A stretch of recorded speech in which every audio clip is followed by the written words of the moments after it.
So with all the work we do with public art and public works, this has been a long debated thing about what to do if you have a commercial building or if you're at a school and someone graffitis on a locker. What are some of the choices that you have? So some kid comes by and you have a piece of metal that's not coated. Nothing's on it. They don't have any clear guard or Everclear. And some kid comes by and puts on a bad word. Okay? Now, on the other side, if you've had engineering or maintenance or anyone put on a layer of clear guard or Everclear or anything like that, and some kid comes by, or person, or whoever's going to be performing vandalism, they come by and they write a bad word. Okay? What's going to happen now? Well, I'll come back to you in a second. I want to let this cure and dry so that it really kind of bonds to the metal.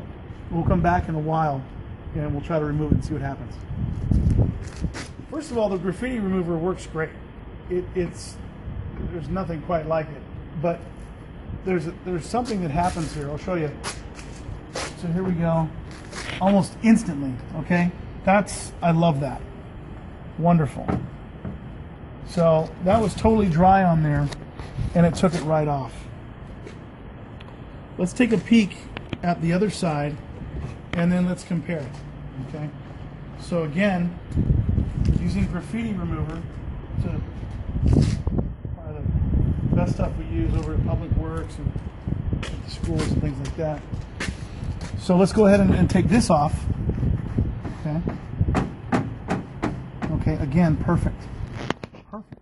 Okay. Got it all off. Nice, clean, neat. Okay. Here's the part of the video that I want people to understand. The graffiti remover takes everything off, but there's a difference. When we have something with either a clear guard, a shields up, or an Everclear, take a look at how this removed it all easily, and there's nothing on the metal. But if we have something that was not coated, you can see where it's kind of etched the metal where it says bad word. It's etched the metal in there because it did not have a coating.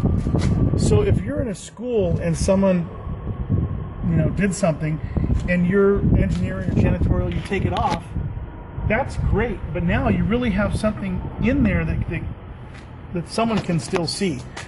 So while it's a great product, it's much better if you use it with what it's supposed to be used in conjunction with, which is a protective coating.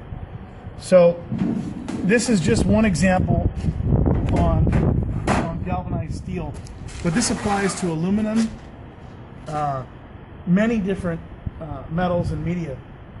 You've got to have a protective coating on there so that when you do have an issue, your graffiti remover will work correctly. It still works correctly, but you can leave etching if your metal's not coated correctly.